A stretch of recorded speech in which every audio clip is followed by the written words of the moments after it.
വളരെ വലിയ ഗുണപാഠമുള്ള ഒരു ചെറിയ കഥ പറയാം. ഒരു സ്ത്രീക്ക് വളരെയധികം ഇഷ്ടപ്പെട്ട ഒരു വളർത്തു പാമ്പുണ്ടായിരുന്നു. ആ പാമ്പിന് ഏകദേശം 7 അടിയോളം നീളമുണ്ടായിരുന്നു. ഒരു ദിവസം ആ പാമ്പ് ഭക്ഷണം കഴിക്കുന്നത് നിർത്തി.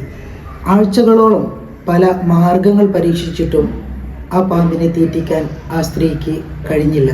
സ്ത്രീ പാമ്പിനെ മൃഗഡോക്ടറുടെ അടുത്ത് കൊണ്ടുപോയി തൻ്റെ അവസ്ഥ വിശദീകരിച്ചു. ആ ഡോക്ടർ സ്ത്രീയോട് ചോദിച്ചു, നിങ്ങളുടെ പാമ്പ് രാത്രി നിങ്ങളുടെ അടുത്ത് വന്ന് കിടക്കുകയായിരുന്നോ അതോ ഉറങ്ങുകയായിരുന്നു? അപ്പോൾ ആ സ്ത്രീ പറഞ്ഞു, എൻ്റെ പാമ്പ് എൻ്റെ അടുത്ത് വന്ന് കിടക്കാറുണ്ട്, പക്ഷേ അത് ഉറങ്ങാറില്ല. അത് എന്നെ വളരെയധികം സങ്കടപ്പെടുത്തുന്നു. എനിക്ക് അതിനെ സുഖപ്പെടുത്താൻ സാധിക്കുന്നില്ല.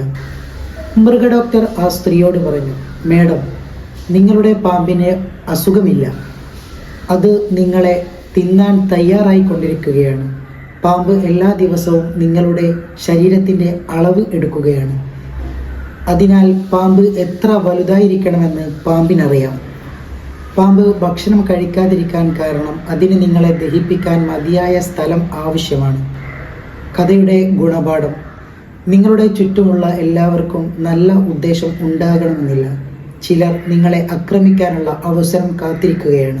വളരെ വൈകുന്നതിന് മുമ്പ് നിങ്ങളുടെ ചുറ്റുമുള്ള പാമ്പുകളെ നിങ്ങൾ തിരിച്ചറിയുക.